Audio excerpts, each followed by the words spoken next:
have now another panel, and the title of the panel is Sexuality, Subjectivity and Community-Based Studies. We have three presenters. Our another presenter, Sana Janja, she just sent me an email this morning. She won't be able to meet due to her illness, and it's a serious illness. Okay? Otherwise, she is also a committed person.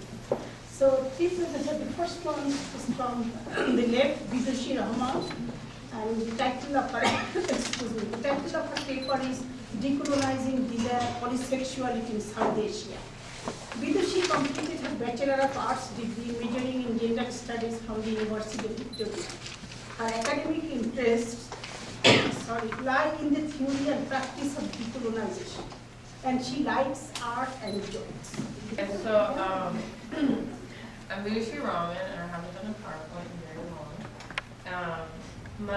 I wrote a graduating paper on polysexuality and decolonization in South Asia in respect to South Asian literature, because I think it's a really good ground to start on to talk about multiple ways of life in South Asia.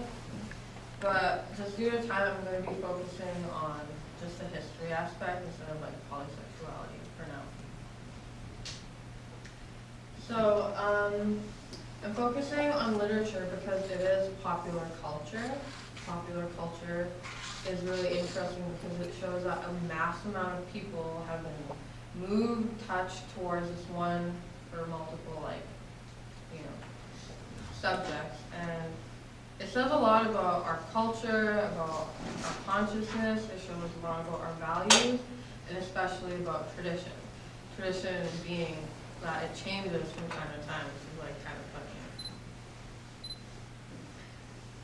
So in this paper, I'll be focusing on South Asian literature because I feel like public reaction to South Asian literature, the popularity of South Asian literature throughout different time periods, helps us detect the shifts in cultural sentiments about desire, about people with multiple or different desires. And in this case, that's non-heteronormative desire. So why should you care? Besides, the fact that people can live without marginalization, it is a continuation of colonialism in our modern day psyche that continues when we hold on to these very traditional sense, when we feel oh, this is the white man's thing that they brought over to India, oh, we're not gay, we've never been gay, ew. But it's we have a very, very long history of being tolerant and very queer in our South Asian history. But due to colonization, that's been kind of sad. So what I will be paying attention to is Penal Code 377. It's a very popular code when it comes to criminalizing people based on unnatural acts of sex. That can be compared to having sex with animals, or if you're into someone who is the same-sex relations. So this code started in 1860. It's still in effect. It's still in effect today in places like India, Bangladesh, Pakistan, Jamaica, Maldives, and so forth. But it's actually the model for many, many more countries about the persecution of same-sex relations. And some of those countries actually include Brunei, which we all know are going through some pretty tough times if you are queer. In 1858, India was annexed, and this allowed the British to hold complete administrative power within the judicial system, social systems, and what this meant for queer literature was that British people in government could really go through our archive, go through our education system, and basically they determined what was being worthy to be taught and what was worthy to be tossed aside. And unfortunately, this was the start of erasing many, many queer literature. And yeah, so British imperialism had profound impact on political, economic affairs for hundreds of years after this annexation. And arguably, all these practices can be considered violent because it is a form of cultural genocide, because the whole expansion of imperialism was, at one point, just our morality is superior than yours, so you must convert to ours if you want to be good people. And I think in the 17th century, when British people were stoning men for sodomy, for having same-sex relations, South Asia was like far, far detached from that. We were celebrating poetry about desire for same-sex relations. Even though religiously it was not always condoned, it was seldom found that anybody really followed like any form of persecution. It was never a site of public contestation. It was much more sorry. It was much more liberated than, the European countries were, for sure, in terms of like being queer. So yeah, because of that Penal Code 377, I decided for this presentation I'm just going to look at some examples before 1860 and after 1860. There are many, around the 17th, 16th century, but I'm just going to be paying attention to more of like the most popular text. So in the 15th century, in the Mughal era, there were many odes towards younger men, typically from older men, that expressed their desire, their need to be with them, like longing and yearning. And a lot of the times, it was also love affairs between Muslim and Hindu men, which impacted like crossing caste or crossing religion. And in South Asia, it's really interesting to see, it's not just like, oh, you like this one gender and it just like kind of, it's automatically like, oh shit, it's like, sorry. It's also like, there's caste involved, there's religion involved. It just shows like there's so much more going on. It's not like gender is a be-all, end-all, which is very interesting. But one of the most popular texts about the archetype of perfect male love is Sultan Mahmud and Ayyub's his slave.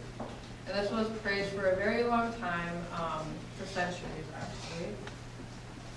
But yeah, again, religion really played a role in South Asian male desire.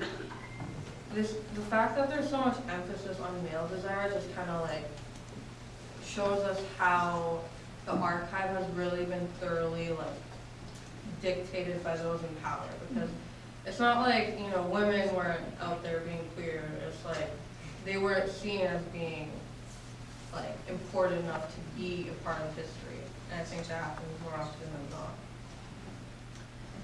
But yeah, so for Muslims, it was interesting. It was the act itself of having sexual intercourse with a man that is a sin. But like everything else is fine, which is really interesting. It's like you can desire them, the poetry is beautiful, oh it's so beautiful, but don't ever touch them. So it kind of makes you wonder how often people really did listen to that, the fact that it was a sin. Again, many scholars have argued against the fact that homosexuality is in the Quran. A lot of people say it's just been interpreted in multiple different ways and with a lot more bias, but again, that's like not part of my presentation, but I'm just mentioning. Hinduism is actually very different from Islam in those days and nowadays. But like in the fact of how they view queer people, because there's a lot of divine homosexuality found in Hinduism, which really shifted how Hindu men engaged with each other. Because it was never like, there was never like a tier where, like heterosexual relations are more favored than homosexual. But it was also, like you didn't want to be the passive recipient for some reason. It's like, it was desirable to be the man in charge, to be like the penetrator, but you did not want to be the penetrator. It was more like anxiety around that. Sexuality versus desire. So the biggest thing about the British coming into India, South Asia, Bangladesh. South Asia, you know, has like branched out and in, but just for the context of this presentation, I decided to look at India, Pakistan, and Bangladesh.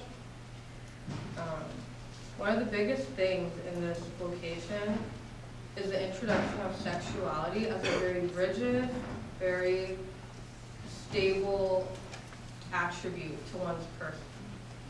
Which is really interesting because before the British had come, it was more just like you are a person, oh, you did this, you like had a relationship with this person, but now you're with this person. Like who you are,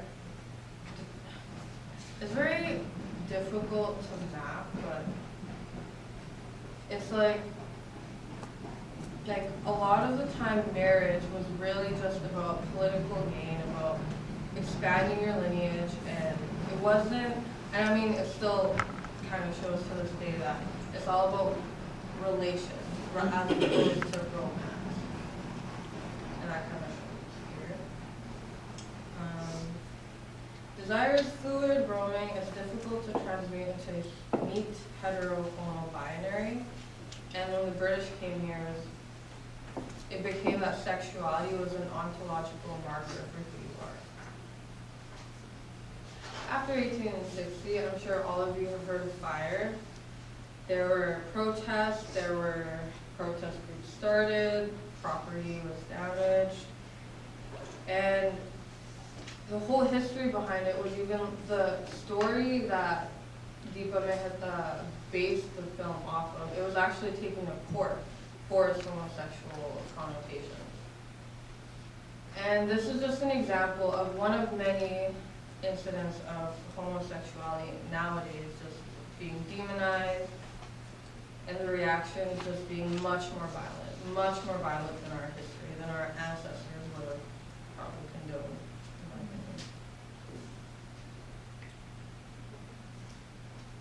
So key points, South Asia's cultural history is very complex. It's not, the archive is very problematic, very complicated, but it does show just how complex desire is, and that you cannot just you can't just categorize sexuality onto bodies like clothes type of thing.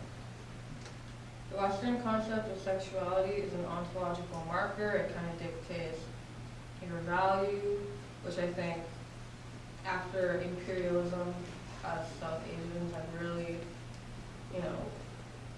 internalized into our culture. So what you gain from decolonial mindfulness, like just before, I don't know, it's good to be very mindful of the fact that maybe, how we feel about queer people isn't as natural as we think it is, that maybe we've been conditioned to look at them a certain way. And yeah.